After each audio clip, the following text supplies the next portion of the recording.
ये उस समय की बात है जब अब्राहम अपने सारे घराने के साथ हरान देश में रहता था।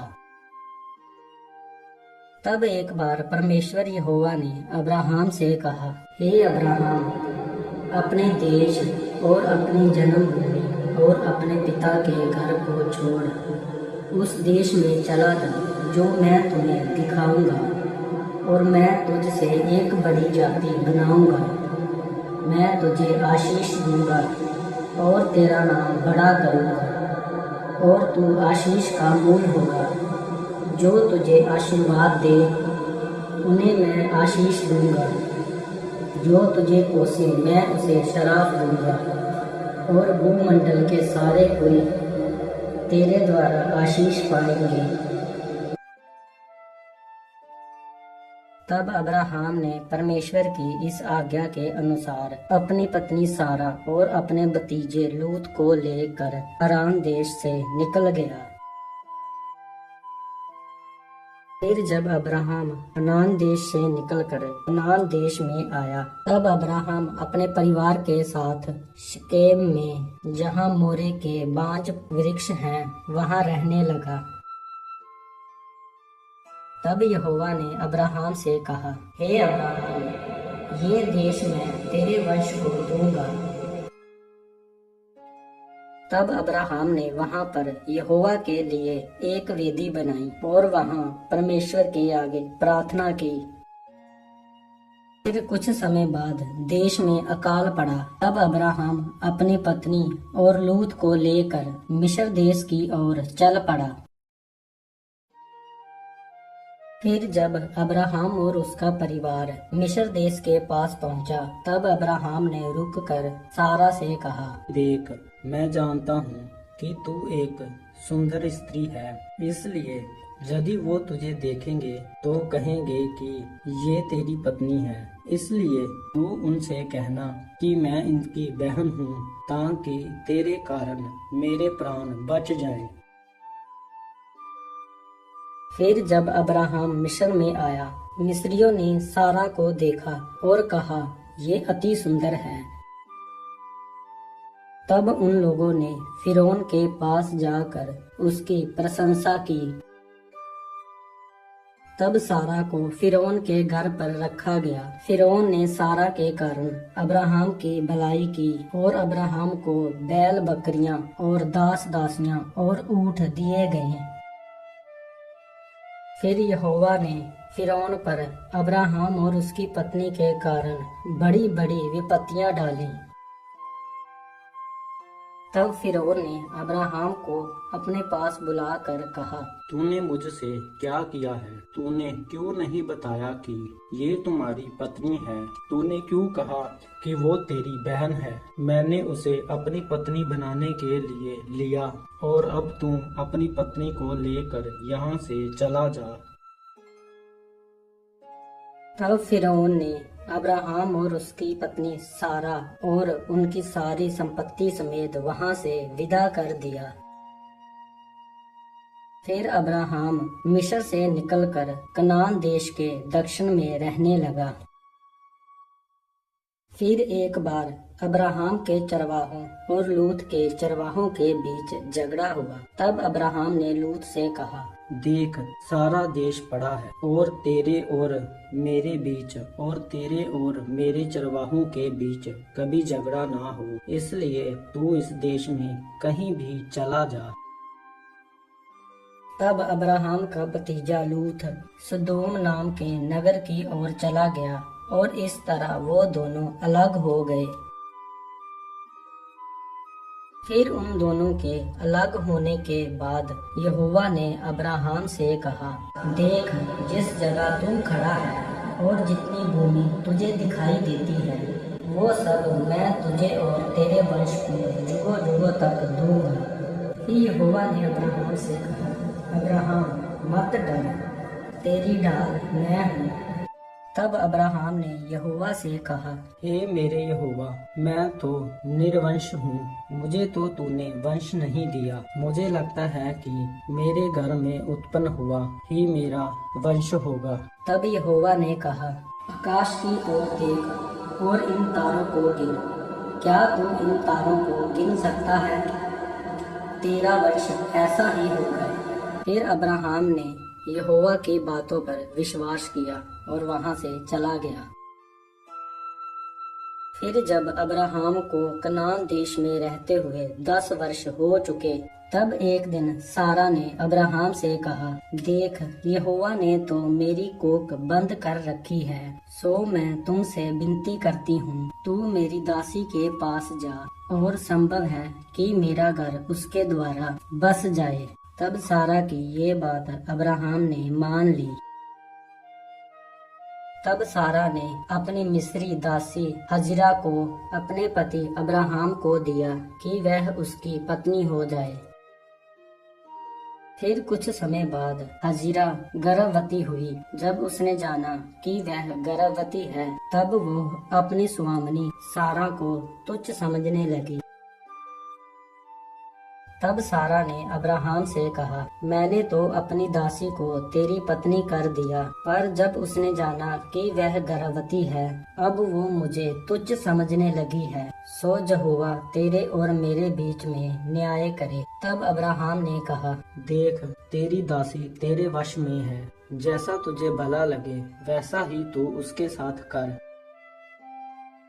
तब सारा उसे दुख देने लगी और वह उसके सामने से भाग गई।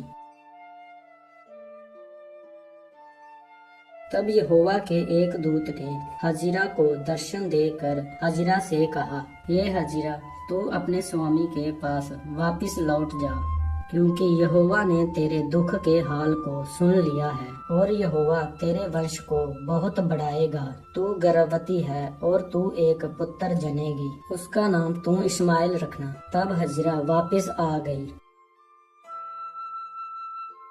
फिर उसने एक पुत्र को जन्म दिया और उन्होंने उसका नाम इस्माइल रखा।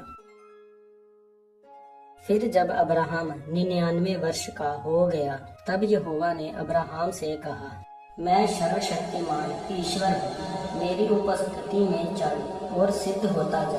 देख, मेरी वाचा तेरे साथ बंधी रहेगी, इसलिए तू जातियों के समूह का मूल पिता हो जाएगा और तेरे वंश में राजा उत्पन्न होंगे। मैं तेरे साथ और तेरे वंश के साथ जुगों जुग रहूंगा, और मैं तेरा और तेरे बाद तेरे वंश का भी परमेश्वर रहूंगा। तू भी मेरे साथ बांधी हुई वाचा का पालन करना। तू और तेरे बाद भी तेरा वंश पीढ़ी पीढ़ी तक उसकी वाचा का पालन करे। तेरी पत्नी जो सारा है, मैं उसे आशीष दूंगा और वो एक पुत्र को जन्म देगी, और मैं उसे आशीष दूंगा कि वो जाति जाति की मूल माता हो जाएगी, और उसके वंश में राजा उत्पन्न होंगे। तब अब्राहम मन ही मन में मुस्कुरा कर कहने लगा कि क्या 100 वर्ष के पुरुष के भी संतान हो सकती है, और सारा जो 90 वर्ष की है, क्या वो पुत्र जनेगी?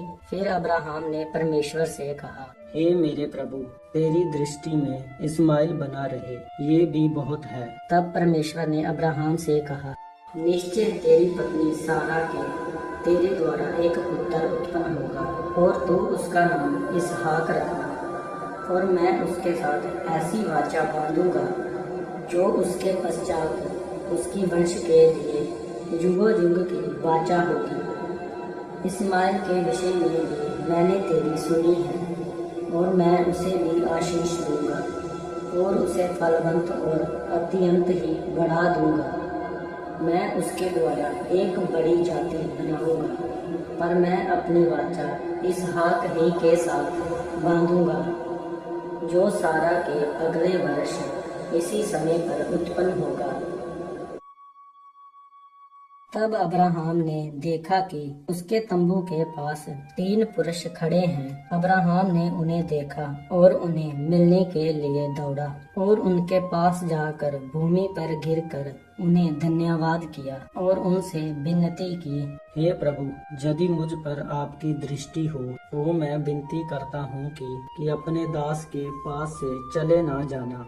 मैं थोड़ा सा जल लाता हूँ और आप अपने पाँव धोकर इस वृक्ष के नीचे विश्राम करें। मैं आपके लिए रोटी ले आऊं और आप उन्हें खाएं और फिर यहाँ से आगे बढ़ें।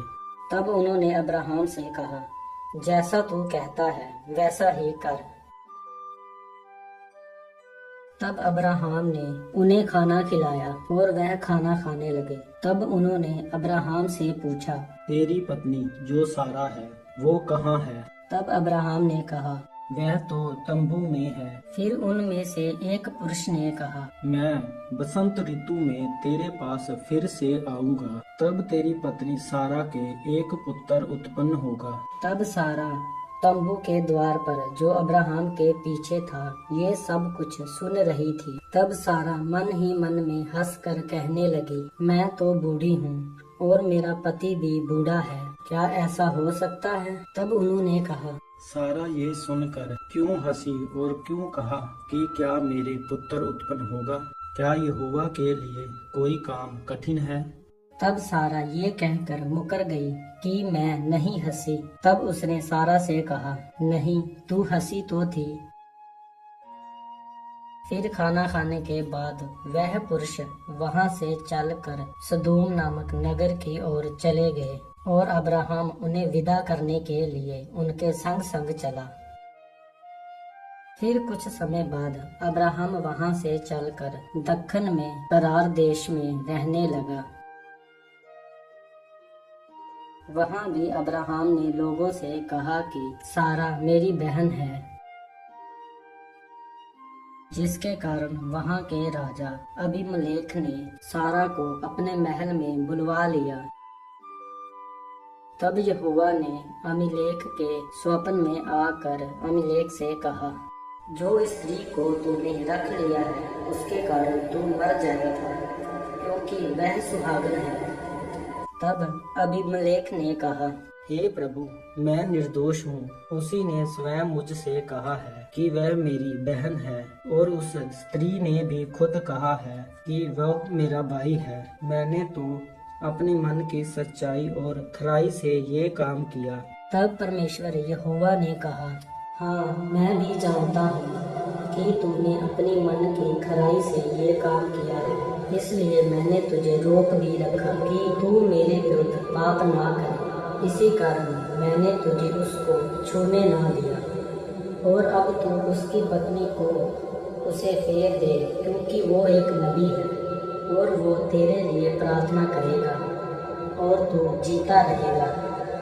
पर यदि तू उसको ना फेर दे तो तू ये जान ले कि तू और तेरे जितने भी लोग हैं सब निश्चय ही मर जाएंगे।